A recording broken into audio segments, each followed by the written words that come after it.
Ezra Sterling, CEO of the Golden Fry, a rapidly expanding fast-casual franchise, adjusted the brim of his faded baseball cap, pulling it lower over his eyes. Today, he wasn't a man who commanded boardrooms and dictated nationwide marketing strategies. Today, he was Eddie, a new hire, fresh off a long bus ride, looking for a steady gig. His usual bespoke suits were replaced by a slightly too large, coarse cotton uniform, the fabric scratching uncomfortably against his skin. The polished leather of his loafers was a distant memory, supplanted by non-slip sneakers, the soles feeling alien and thin against the grimy linoleum. The symphony of ringing phones and muted chatter of his executive office was replaced by a chaotic clang and sizzle, an immediate assault on his senses. A nagging suspicion had burrowed its way into Ezra's mind, a subtle but persistent hum amidst the cheerful quarterly reports. Customer complaints, though statistically low, carried a similar thread. Something's changed, not quite the same, lacks that old spark. He dismissed them as inevitable growing pains, but the whispers refused to die. He was confident in his meticulous systems, his standardized training. He expected to find minor kinks, easily smoothed out. He was, after all, Ezra Sterling. He knew his business inside and out, didn't he? The first whisper of unease arrived barely an hour into his shift. Brenda, a seasoned fry cook with tired eyes and perpetual frown, slapped a tray of uncooked chicken onto the counter with a thud. "Kitchen's swamped, Eddie," she grumbled, not looking at him. "Manager says just get it out. Quality control's been relaxed." Ezra's stomach twisted. Relaxed? He'd personally crafted the 10-point quality check. He saw a few pieces on the tray that looked suspiciously undermarinated. Yet Brenda was already tossing them into the fryer. He felt a knot forming, a slow, icy dread beginning to spread. The next few hours were a blur of frantic activity. Orders streamed in relentlessly. The manager, a young man named Cody, barked orders, his voice raw with stress. "Move it, Eddie. We're behind." Ezra, despite his initial awkwardness, found himself moving faster, struggling to keep up with the pace. He nearly dropped a hot basket of fries when a customer at the drive-thru window started yelling about missing order. Cody, instead of addressing the customer, just sighed loudly and told Ezra to ignore it. The pressure was immense, a tangible weight on his shoulders, and he felt a bead of sweat trickle down his temple. He understood then the relentless, grinding stress of the front line. The crushing realization hit him during a rare lull. He noticed a large, laminated sign tucked away behind a stack of unused takeout boxes. It listed the daily temperature checks for the fryers, meticulously filled out for the past week. Every single entry was identical. The same temperature, the same time, the same initials. He knew, with a sudden, chilling certainty, that this was impossible. The fryers fluctuated. This was blatant fabrication, a systemic disregard for food safety.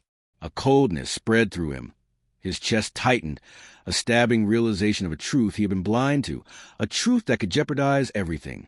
Later, while wiping down a counter, he overheard a conversation between Brenda and another cook, Leo.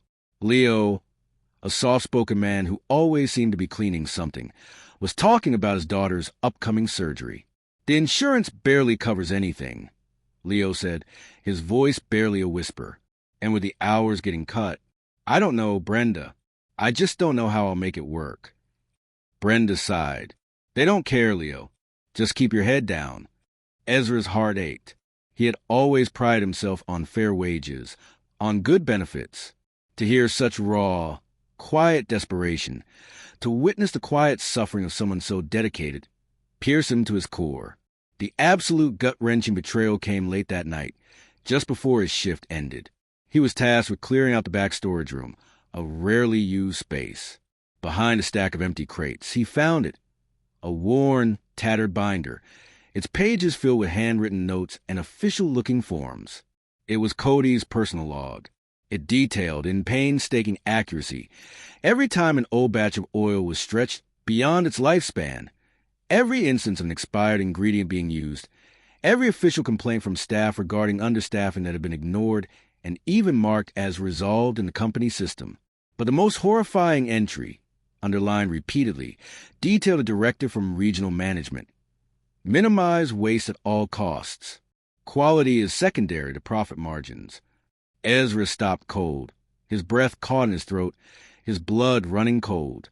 It wasn't just Cody, it was systemic. It was a rot, deeper than he could have imagined, orchestrated from above. The company he had built, the one he poured his life into, was betraying its own values, its own people. The following morning, Ezra Sterling walked back into the Golden Fry, not as Eddie, but as the CEO. He bypassed the usual morning bustle, his gaze sweeping over the familiar faces, now seen through a new, devastating lens. He walked straight to Cody, his voice calm but firm. "Cody," he said, the silence that followed echoing in the small space, "I think we need to talk about your binder." The color drained from Cody's face, a mix of astonishment, disbelief, and a profound fear crossing his features. The reckoning was swift. Cody was immediately placed on administrative leave, pending a full investigation. The regional managers responsible for the profit over quality directive were terminated within 48 hours. Ezra assembled his executive team, his voice unwavering, devoid of anger, but filled with a new, fierce resolve. He presented the evidence, the cold, hard facts of their neglect, his own failure to see. The dawn of a new era at the Golden Fry was palpable. Every franchise underwent an immediate, rigorous quality audit. The archaic waste minimization directive was abolished, replaced by a robust new quality assurance program. Employee benefits were overhauled, with expanded healthcare coverage and guaranteed minimum hours. A new Voice of the Fryer initiative was launched, creating anonymous channels for employees to voice concerns directly to corporate. The Golden Fry became a model of transparency and ethical operation, a place where genuine care for both product and people is evident in every crispy bite. The customers noticed the difference, too. The faint whispers of discontent faded, replaced by resounding praise for the revived old spark. Ezra Sterling, no longer just a CEO, but a leader forged in the fires of empathy, had resurrected his company, transforming a business built on profit into an organization built on purpose, fairness, and a thriving, empathetic culture.